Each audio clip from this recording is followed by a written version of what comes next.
Good morning, good afternoon, good evening, wherever you are. I'd like to take a few minutes today to talk about the so-called Panama Papers. Now, I know this has been a delay in my talking about it, and people must have wondered why. And great part is because I learned a long time ago that it's best to spend time listening before speaking on matters of this seriousness. I'd hoped that I could be able to have a professionally produced video, something a little bit fancier than the one I'm doing myself at home, but time and circumstances simply didn't allow for that. So forgive me if I just sit down here and talk to you as I usually do, in very conversational style, without a script, about a subject that is of great concern to me, but also to any number of other people. Now, let's take a look first at the Panama Papers themselves, and I'll give you probably the shortest description of what the whole confusion is about that you are likely to see or hear. Basically, a law firm headquartered in Panama, but with offices in 34 nations around the world, had clients who were expatriates from these other countries. They asked for the creation of corporations, predominantly set up in the Caribbean, not here in Panama. And this activity over a period of almost 4 decades, 39 years to be precise. The world has changed a lot, and certainly Panama has changed a lot during that period of time. So what happened in the last century. We're much more concerned with what's happening in this century. That can be forgotten sometimes in the process. Now, that's the fundamental issue at hand. Foreigners want a service. The law firm shuffles the papers, basically, prepares the paperwork to meet that need. Caribbean islands get a bunch of new corporations, and sometimes in Panama in the past as well. And that's it. Now, we're being severely criticized, very severely criticized, I've found, in much of the international press, as if we were responsible for this. Well, if that firm did things that were outside the law, if they encouraged people to break the laws of other countries, then they have trouble, okay? But I'm not going to judge that firm. I don't know. And that will have to be looked at by the authorities here, which certainly is underway at this time. But that's not my concern. My concern is that the countries that are doing much of the criticism of Panama right now are actually themselves some of the worst abusers of the system. Now, if you look, they have an index of the seriousness of this business of keeping things secret that shouldn't be secret. And the list of nations in order of their abuse of offshore banking and this kind of business incorporation are led by the United Kingdom, if you include its crown principalities such as the Isle of Man, or its overseas territories, the Cayman Islands, the British Virgin Islands. These aren't nations, independent nations.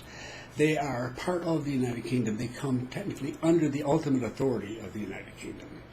They combine those, and the UK takes first place in abuse. The second place, Switzerland, then followed by Hong Kong, the United States, Singapore, Luxembourg. What do we have? I'm reading them off. Lebanon, Germany, Bahrain, the United Arab Emirates, Macau, Japan, and then finally Panama. We're 14th on the list. On this particular list, the United States is 4th. So this is an indication that the people who not only came in and asked for the services coming from these countries, but not all, but many from these nations are also the ones who are responsible themselves for the worst abuse of offshore banking and banking secrecy.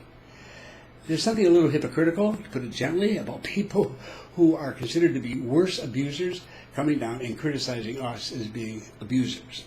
That doesn't ride very well here, and understandably so. I think you would feel quite the same way were you in our position, particularly since 99.9% of Panamanian people never got a penny of this, never saw any benefits from this. It has meant nothing to them. It really, the benefits that have been to people in Panama have been predominantly to lawyers working for a handful of law firms that specialize in this particular activity. Otherwise, it's hardly a mainstay of the economy or anything of the sort. Now, in recent years, Panama has worked very hard to bring this under control and to meet the needs and the continuous requests of other nations. Despite the fact that they may be worse abusers, we have to take this thing seriously because they're much bigger, they're much more powerful, and they're quite capable of harming us if we don't respond to them.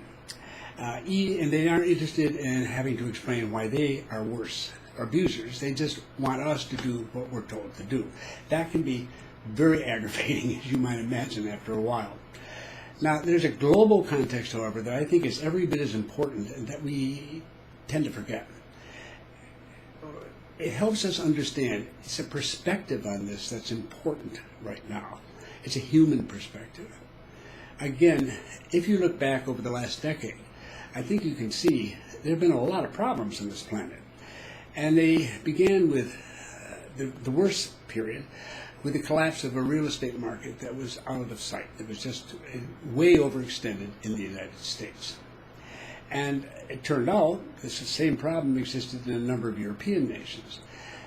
That led to a lot of problems, a lot of difficulty, a lot of debts unpaid. You know, it was a disaster. It became very clear by 2008, what had begun to appear in 2007 became very clear, and in 2009 it appeared for a while as if the global financial system was going to collapse. It did not, because of massive intervention by the central banks and governments around the world. And that prevented that from happening, but unfortunately it hasn't really gotten to the next stage. I mean, 2009 was the bottom. Well, we have 2010, 11, 12, 13, 14, 15, 16, and there's still no consensus on the nations that have had this problem as to what to do about it. There's not a consensus among them to do something together. There's no consensus within them, and the political situation, nation after nation, is really tricky, where the people are severely divided on their opinions as to what to do. Quite frankly, the North Atlantic, both sides of it, both Europe and North America, they seem to be like dogs chasing their own tails, running in circles, and occasionally biting their tail, hurting themselves. It's very sad. I would suggest to you, and I'm very honest, I'm from the United States, but I have to say that I think the damage done to the tens of millions of people and households in the U.S. who were caught in that housing collapse, and the tens of millions in Europe who face the same situation, and then more, even hundreds of millions who have been negatively affected by the resulting collapse and crash and the inability of these nations to get their acts together and do something to turn that situation around, that is an order of magnitude or 2 or 3 much more severe, much more damaging than all the offshore banking in the planet. That is what is doing the greatest damage now. And if there's abuse of power, it comes in those nations that cannot get their acts together. I don't know how else to put it. To come up with a plan and a program and really get to move forward on it, leaving everybody else on the planet a victim. Waiting, are they going to fall apart? Are they going to make it? How does this affect us? And so forth and so on. In the global context today of a great deal of economic stress, offshore banking is one issue, and I'm not trying to ignore it, and I don't like its use for criminal activity at all. I have nothing to do with it, never touched it with a 10-foot pole, not the least bit interested in it. I never even talked to a lawyer who does it. I'm not interested. It's not me. It's not most of you, too, I suspect, if not all of you. It is an issue that's important, but seen in a broader global context, I think we can understand that it is hardly the most important, and that those who are the most critical really need to listen to 3 words that are 2,000 years old. Just 3 words. I think most of you have heard it at one point or another. Physician, heal thyself. Now, given that set of circumstances, my concern is the way in Panama has been pictured in the criticisms and the reports and the discussions going on all over the world in this regard. I haven't seen it all, but many people have and talked to me about it. It's been a little irritating. Apparently, many of you have been given the impression that we pick bananas a lot down here. That's a major business here in Panama, which it most certainly isn't. We definitely have bananas. We have a couple dozen other fruits and a couple dozen other vegetables and what have you. Many of them organic. The bananas are great. But this, all of agriculture, livestock, everything to do with it is less than 3% of the national income. This is no longer an agriculturally based economy. It's a services economy. This is no longer a rural economy. As of 2010, 75% urban. The U.S., 78, just behind the U.S., and more urbanized than most other Latin American nations. This is an urban society. It's continuing to get more urbanized every year. This is a services economy. The agricultural component has shrunk, and it is continuing to shrink. The 2011 agricultural census here showed us that we had far more farmers over the age of 65 than we do farmers under the age of 35. This business is declining, and for obvious reasons. If you're a farmer and trying to make ends meet and try to get your kids educated and everything else, it's understandable. It's not necessarily bad. It just is the way the economies go when they develop. So, the story of Panama over this last decade has been one of fantastic growth, far in excess of most other nations on the planet. And our record over more than a decade now, in terms of the growth of our economy, it's been outstanding. And if we haven't been the number one fastest growing in the entire hemisphere from Canada to Argentina, then we have been in the top three, usually, but frequently number one. Overall, we're very steady at that top level, and it hasn't been based on offshore banking because a lot of that has been reduced. Now, this firm, the Panama Papers, you may have read that their business over the last 3 years has fallen off by 2/3. One of the big areas of incorporation that was used to evade taxes, particularly called bearer shares, that business has dropped by 97%. They are closing far more businesses than they're opening now. The business for them is shrinking. I would suspect that it's shrinking for the country as a whole, because Panama has been bringing in regulations and laws meant to address this problem, and they have had their impact, and everybody who runs a business down here is well aware of it. The local banking system is well aware of it, and you have to take that into account. You just don't walk in and set up an account and just do whatever you want. You have to get to know your bank, and the bank gets to know you. It can take a little time. You develop a relationship, and they're convinced that you really are legitimate. No problem at all. But if there's a serious problem there, they're going to find it. They need to, because by law, they're responsible for that. So we really have been working very hard on it. We haven't gone as far as our critics, who are, again, the worst abusers, and who have causing their own problems that they can't deal with. We haven't moved as quickly as, to the extent that they have wanted us to. So that is likely to happen. I mean, this will speed things up, so to speak, but it's a process already underway. So given that, I just want to wrap this up basically. The perspective is simply this. This is not really the Panama Papers. It's the human papers. It is everything that's going on in the world today. It is one tiny portion of it. It is important. It needs to be dealt with. It is a legitimate issue. But Panama and Panamanians are not the people who should be getting the bad rap here. It's just as simple as that. Now, having talked about this, I mean, people say, what is the real story of Panama? I can't even begin to go into it. It would take an hour, hour and a half, and all sorts of graphs and charts and what have you. It's unnecessary. I've done a lot of that in my website.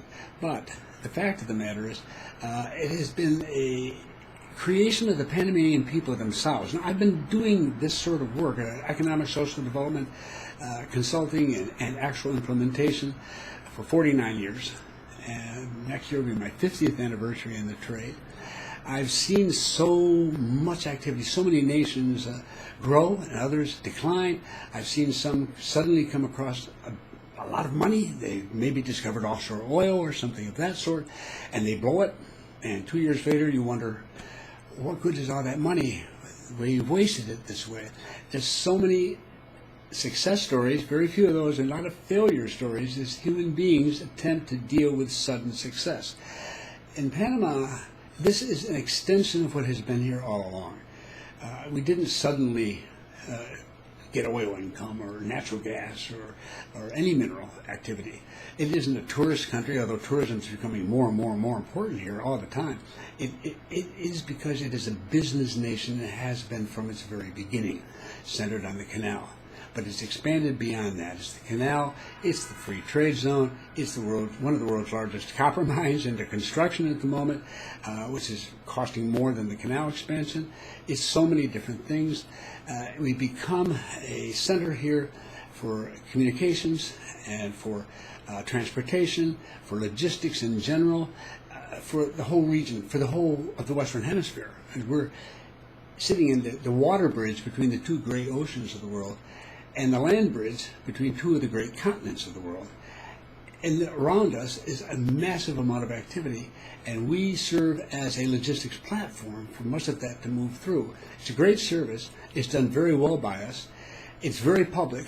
And if you want to know why Panama has grown so rapidly in the last 10 years, there are piles of statistics based on real numbers that will demonstrate it to you and how it's really most fascinating. To me, the most important thing is not because Panamanians got lucky and they were handed something they didn't expect.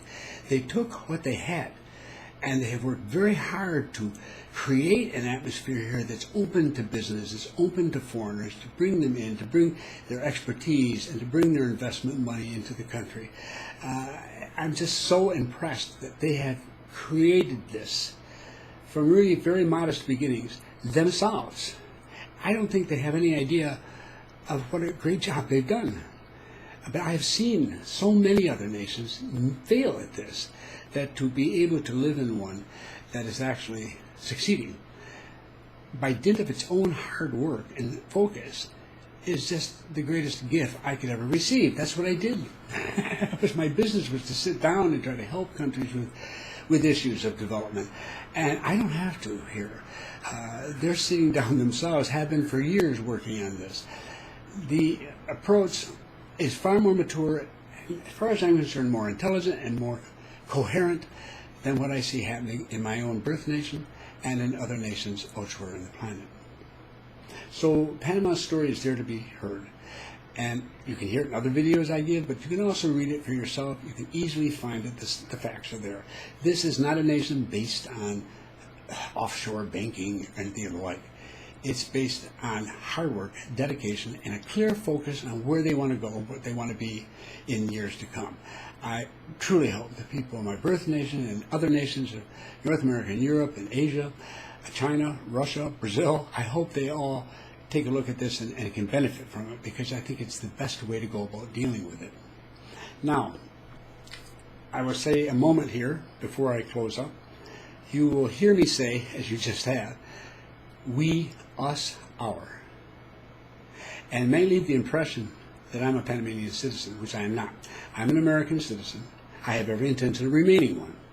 I am fortunate enough to have been given permanent residency here in Panama. So I'm a resident of Panama. I'm not a citizen. I can, however, take part in everything here on a level equal to that of a citizen, except certain areas of work that are set aside. But that's not a major problem, no problem for me. And above all, of course, for the government. I can't run for office. I cannot vote. I don't have a passport. I'm not a citizen of the country. But I am a resident. And people in the U.S. that have heard me on this topic, they often say, Bob, what are you getting so upset for about how Panama is viewed and so on? As if I was just an American living over here temporarily. I'm not. I'm an American, but I am a Panamanian resident, and I fully expect to be here for the rest of my life. I have chosen to be here voluntarily, and I choose to remain. And nothing that's gone on in this Panama Papers fiasco has had any impact whatsoever on my attitude toward this country or its people. Quite the contrary, it has reminded me of what a terrific job that they have done, and other people need to be reminded of that from time to time. So if I say this, it's because this is my home. I'll repeat it 100 times if need be. This is my home, and this is where I get up every morning, and it's Panamanians whom I see in the streets, who are my friends, my associates. I mean, this is where I live, and nobody treats my home poorly without making a comment about it. So I speak as someone who is part of the Panamanian community without being a citizen. And my responsibility, being given the right to be here and treated so very well, is to return the favor by considering myself not an outsider, but someone right here who needs to help this nation as much as he can make further progress. My contribution will be very, very tiny, but if I've got it to make, as I'm trying to do today, I'll make it. It's home. Now, I have three basic messages to draw out of this to three different groups of people. And the first group of people are those of you who typically come into this YouTube channel. You're expatriates. You come from 40, 45 different nations. You are interested possibly in relocating and living in Panama. Others are interested in investing in Panama. Others are interested in both. Yet others are more interested in vacationing and seeing what the country has to offer to tourists. I say to all of you, don't let this thing, this Panama Papers business, in any way, shape, form, or manner interfere with your interest in Panama. It is not an issue that's going to be in any way a concern to you should you come here to live, to invest, and to be part of the community. It just isn't. It tiny in comparison to everything else that is going on in the country. And the surest way to figure that out is to come on down and take a look. So if you've been hesitating to do this, thinking, oh, I don't know now, maybe this isn't the kind of country I want to be associated with, I would say that really, truthfully, it's the opposite. It is the kind of country you want to be associated with. I am much more comfortable, even on the topic of offshore banking, to be with Panama than I am to be in much of the rest of the world. So don't let it get in your face. Keep interested. And if Panama's for you, great. If it isn't, that's fine too. But don't cross it off your list because of all this silliness. Or I shouldn't say silliness, serious issue, but exaggerated and taken out of context and made to appear as if it says something to you about the people of Panama. The second group I want to speak to very briefly, to those who might come in, are people like myself who are residents here. And as I've said earlier, and I repeat, this is our chance to give back. I mean, we have chosen voluntarily to come here. We've received benefits for that.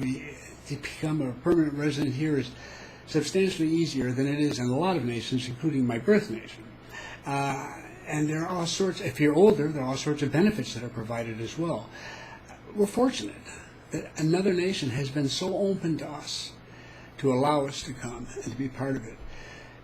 We need to stand up and we need to speak out for these people and who are our neighbors. And let the rest, whoever we know that the Panama Papers does not represent Panama. And that can just be emails you send or conversations you hold. You should make a point of doing that when you can. I can do a video, not necessarily you. I understand that. It's not important what you do, but that you do something and that you contribute alongside everyone else to trying to make this situation clearer and better understood globally. And finally, the third group, probably not very large, but of Panamanians who will come in and listen to this. I just cannot tell you how pleased I am to be here. And what I said earlier, I really meant. I mean, I've spent 50 years in dealing all over the world with nations of every sort in their attempts to make social, economic progress. And I've always wanted to be in one that took off for good reason and was under its own steam, was its own work, was making everything happen. And to have this opportunity to be here in Panama when this is underway is just an amazing gift. And I want you to know, don't let this get in your face either. Just like everybody else, you need to put this in perspective. It's a problem if you're going to have to make the decision as to how to deal with it. But I have great confidence in the Panamanian people. I always have. And maybe more confidence in them than they have in themselves some days, because just as in my own home society, sometimes when you're living in the middle of it, it gets harder to judge it. And I'm telling you, don't let this get you down. This is a speed bump on the road. You're on the road. You've done extremely well. You are focused toward the future. not toward the past. You are building a nation. You're not tearing it apart. You are doing it despite the different personalities and politics and parties and what have you that exist here.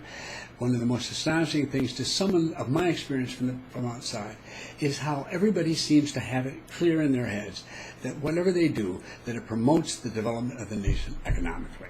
And the politics can be as noisy and emotional as they are in any democracy, but that clarity of the importance of economic development and benefiting as many people as possible, that is just remarkable and not common. You're uncommon. You're better than the average by far. And I'm just delighted to be here. So I'm going to finish this up today with just a few words directly to you. My other guests will forgive me for just 30 seconds. Pero muchas gracias por su hospitalidad. Muchas gracias por su amistad. Muchísimas gracias por la oportunidad de compartir en el desarrollo de su nación y mi hogar. ¡Viva Panamá!